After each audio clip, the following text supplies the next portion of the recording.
Bonjour à tous, c'est Lionel Camille. Donc pour ceux qui ne me connaissent pas, je suis auteur. Je vais vous présenter la disparition mystérieuse de Nora Coirin. Une affaire terrible qui est survenue en août 2019. Je viens de faire une émission complète, assez longue, dans les 2 heures sur Nurea TV. Vous trouverez le lien de cette émission dans la description de cette vidéo.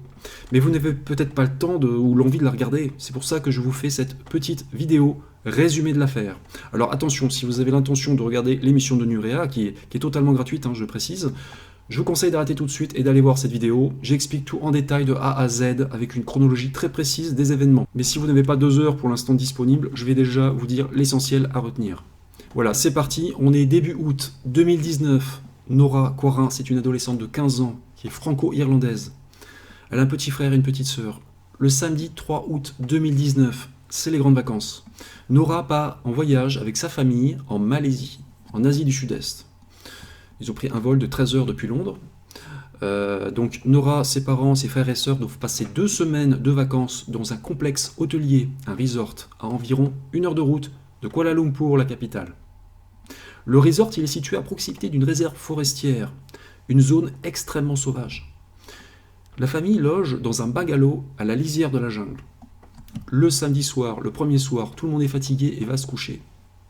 Nora et ses frères et sœurs dorment ensemble dans une chambre mezzanine à l'étage. Les parents dorment dans une pièce à côté.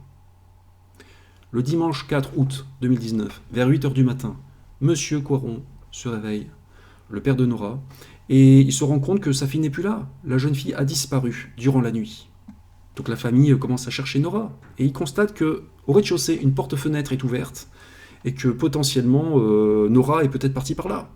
Donc la famille alerte la police, qui lance une grosse opération de recherche.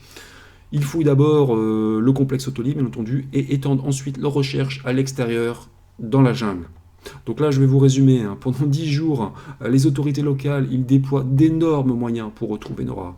Plus de 350 personnes vont être mobilisées, des policiers, des commandos, des pompiers, des habitants du coin. Ils vont inspecter méticuleusement la forêt, qui est vraiment inhospitalière, comme vous pouvez le voir sur cette photo aérienne. Les secours ils bénéficient du soutien d'hélicoptères équipés de caméras thermiques. Ils vont utiliser des drones, des plongeurs vont venir aider pour sonder les rivières.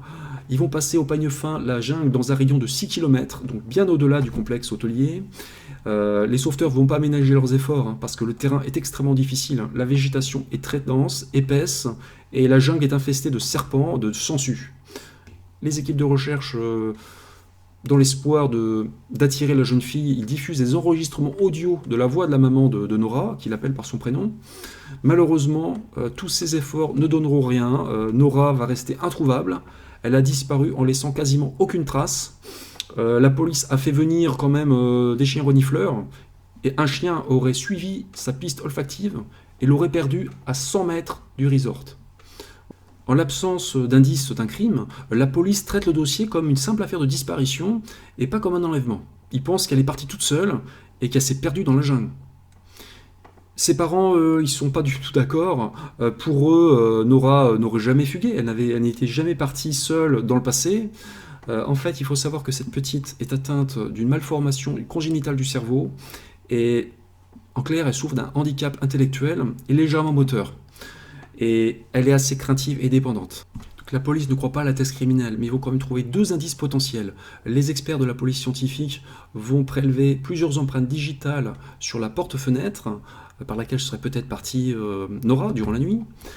Le petit problème, c'est qu'on n'entendra plus parler ensuite de ces empreintes. Moi, j'ai envie de dire que ces empreintes pouvaient appartenir à n'importe qui, parce qu'un hôtel, c'est un lieu où il y a beaucoup de passages. Voilà. Et la police va déclarer par la suite de son qu'il n'y a pas eu de signe d'intrusion dans la propriété. La police va aussi recueillir le témoignage de plusieurs personnes qui auraient peut-être entendu un bruit de moteur dans le lointain le dimanche matin, assez tôt. Donc, c'était possiblement en rapport peut-être avec la disparition de Nora. Seulement, là encore, c'était peut-être tout à fait sans rapport. C'est quand même un indice qui est très fragile. Voilà.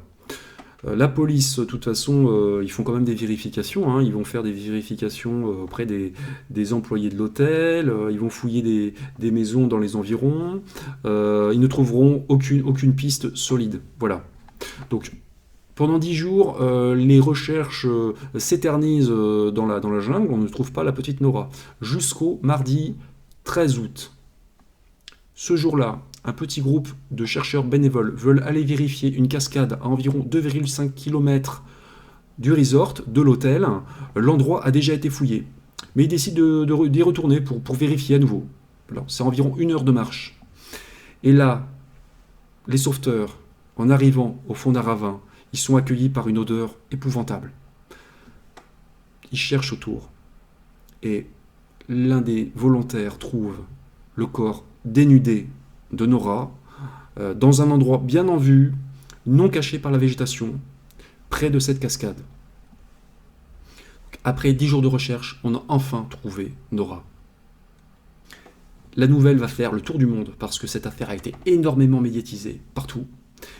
Et Nora est malheureusement décédée et pour la famille, c'est le monde qui s'écroule, c'est terrible. Il faut quand même attendre le résultat de l'autopsie maintenant pour savoir ce qui s'est passé. Et 2 jours plus tard, la police malaisienne rend le résultat de l'autopsie. Et selon les légistes, Nora est décédée des suites d'une hémorragie interne, probablement à cause d'une faim prolongée et d'un stress intense. Et contre toute attente, il n'y a aucun signe d'acte criminel. Pourquoi ? Parce qu'il n'y a aucune blessure, trace de coups, de violence ou d'agression sexuelle. Voilà. Alors attention, on a retrouvé la petite Nora dénudée, mais il faut savoir que le samedi soir, elle s'était couchée en culotte parce qu'il faisait chaud probablement. Donc il n'y a rien de louche à ce niveau-là. Mais bon, ça veut quand même dire qu'elle est partie à demi nue dans la jungle en pleine nuit. Donc c'est quand même insensé. Donc les médecins légistes ont aussi révélé et c'est très important, que Nora était probablement morte depuis 2 ou 3 jours, ce qui signifie qu'elle était vivante pendant environ 7 jours après sa disparition. Donc de prime abord, voilà, on pourrait penser qu'il s'agit juste d'un drame épouvantable, d'une mort accidentelle, une affaire tragique, et c'est une affaire tragique, c'est vrai. Mais en réalité, il y a beaucoup de zones d'ombre dans cette affaire. Rappelez-vous que la dépouille a été trouvée dans un lieu qui avait déjà été fouillé. Donc la famille de Nora se pose beaucoup de questions, à juste titre. C'est un mystère incompréhensible. Dans cette affaire, il reste encore beaucoup de questions sans réponse. On va toutes les passer en revue. D'abord, pour quelle raison Nora est-elle partie cette nuit-là ? On a avancé l'idée qu'elle aurait pu se réveiller dans la nuit, ne pas reconnaître l'endroit, avoir peur et s'enfuir. Mais bon, c'était pas la première fois qu'elle partait en voyage, en Asie. Et quand on réfléchit 2 secondes, ça tient pas forcément la route, parce que vous ne quittez pas un lieu certes inconnu, mais qui reste un cocon assez sécurisant, pour aller dans un lieu encore plus angoissant. Parce que la jungle en pleine nuit, c'est comme la forêt, il n'y a rien de plus inquiétant. Ce qui est très important, c'est que les parents ont dit clairement que Nora était très dépendante d'eux, elle était timide, elle était craintive, et selon eux, elle ne s'aventurait pas dans son propre jardin si un membre de sa famille ne lui tenait pas la main. Ça, c'est une déclaration des parents. On continue. Pourquoi personne n'a-t-il rien entendu ? Comment Nora a-t-elle fait pour aller près de cette cascade ? Le lieu a été décrit comme particulièrement inaccessible par le chef de la police. Pour accéder à cette cascade, il faut franchir 2 ruisseaux. Il faut grimper une pente présentant une inclinaison de 20 à 40 degrés. Comment Nora a-t-elle fait pour arriver à cette cascade avec son handicap, parce qu'elle avait des difficultés à marcher, la pauvre. Voilà. Et elle était pieds nus. Il ne faut pas l'oublier. Donc, un sauveteur a déclaré que le terrain était tellement abrupt et accidenté qu'il a bousillé ses chaussures. Donc ça serait intéressant de savoir dans quel état étaient les pieds de Nora. Voilà. Donc beaucoup d'observateurs ont dit qu'il était impossible qu'elle ait pu atteindre cette cascade par elle-même. Et puis, il y a une autre question. Comment Nora a-t-elle fait pour trouver cette cascade à 2,5 km du resort ? Pour aller à cette cascade, il faut suivre un sentier. Il y a un principe qui est important, dont j'aime parler, c'est le principe du chemin de moindre résistance. C'est-à-dire que les animaux sont comme ça, et nous, les humains, on est pareil. Pour aller d'un point A à un point B, on prend souvent le chemin le plus simple, le plus évident, le plus facile. Et là, pour accéder à cette cascade, la voie la plus directe, c'était ce sentier. Donc, si l'on s'efforce de raisonner logiquement, si Nora est partie seule, ça veut dire qu'elle était sans doute présente pendant 7 jours, quelque part entre le resort et la cascade, sur ce sentier, ou aux abords de ce sentier. Elle ne s'est pas enfoncée à 20 km dans la jungle pour revenir mourir près de cette cascade à 2,5 km du resort. Donc pourquoi est-ce que les secours ne l'ont pas trouvée pendant tout ce temps? Si elle était vivante? Pourquoi est-ce que les chiens n'ont rien senti? Pourquoi est-ce que les pisteurs professionnels ont échoué à trouver les empreintes de Nora sur le sol? Pourquoi est-ce que les équipements de détection thermique n'ont servi à rien? Et est-ce qu'elle était vraiment présente dans ce secteur pendant 7 jours? Est-ce qu'elle n'était pas ailleurs? Mais où? Et comment? Pourquoi est-ce qu'elle est revenue? Et c'est pas fini. Comment est-ce qu'on a fait pour louper son cadavre aussi, pendant 3 jours? Parce que l'endroit avait déjà été fouillé. Est-ce qu'on ne l'aurait pas redéposé? C'est la question que se posent les parents. Mais le problème encore, c'est que ça colle pas totalement, parce que rappelez-vous que la cause de la mort paraît naturelle. Voilà.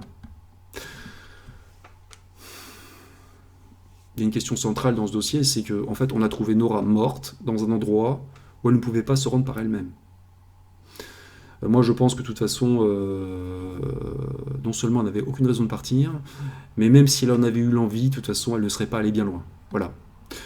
Le problème dans ce dossier, c'est que la thèse de l'enlèvement ne colle pas non plus, parce qu'il y a un détail, les alentours du bungalow étaient boueux. Donc si quelqu'un était rentré par une fenêtre, par la porte-fenêtre, était monté à l'étage pour aller enlever Nora, il y aurait eu des traces de boue partout dans le bungalow. Or, on n'a rien vu, on n'a rien trouvé sur le sol qui était blanc en plus, ni sur les marches de l'escalier. Et puis, je veux dire, j'ai du mal avec la thèse du kidnapping comme ça. Un prédateur qui rentre dans un logement en pleine nuit, c'était très risqué. Il y avait les parents à côté, il y avait les autres enfants.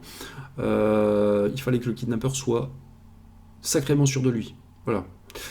Et moi, je pense que de toute façon, elle n'aurait peut-être pas été enlevée aussi vite, parce que Nora a disparu dans les premières heures. Elle venait juste d'arriver, en fait. Donc, c'est quand même étrange.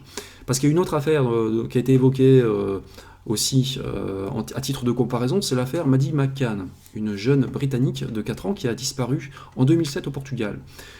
Et là, l'enlèvement supposé, pareil, dans un hôtel, s'est produit 5 jours après son arrivée.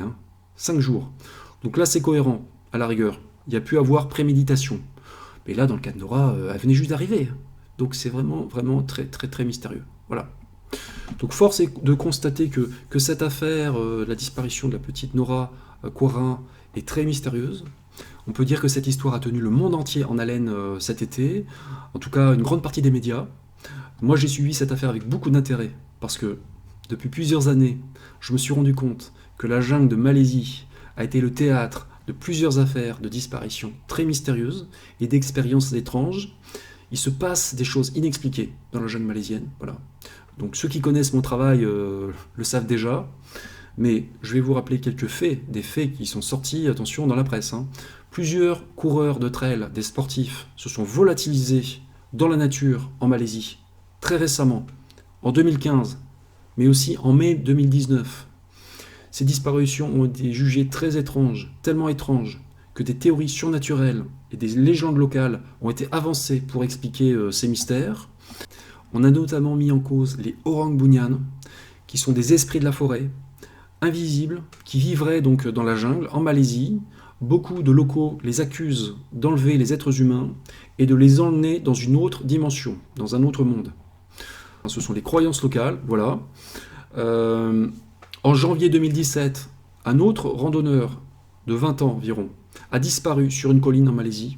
On l'a retrouvé seulement une semaine plus tard, et il a raconté avoir vécu une expérience bizarre. Il aurait été emmené dans une grotte où il aurait rencontré là des êtres très étranges. Je vous raconte tout ça en détail dans l'émission sur Nurea. Pour finir, j'ai trouvé une information assez énorme dans le dossier concernant Nora, parce qu'il y a eu un nombre incalculable d'articles de presse qui sont sortis. Et dans un article, j'ai trouvé des informations qui sont très intrigantes concernant un chaman qui a participé aux recherches dans la jungle et qui serait rentré en contact avec un esprit. Et je vous en dis pas plus, mais Je ne sais pas si c'est une coïncidence, en tout cas elle est très très troublante. Euh, L'info est un peu passée inaperçue, mais pour moi ça fait beaucoup de sens, c'est assez énorme. Donc voilà, j'ai terminé. Je ne veux pas prendre plus de votre temps.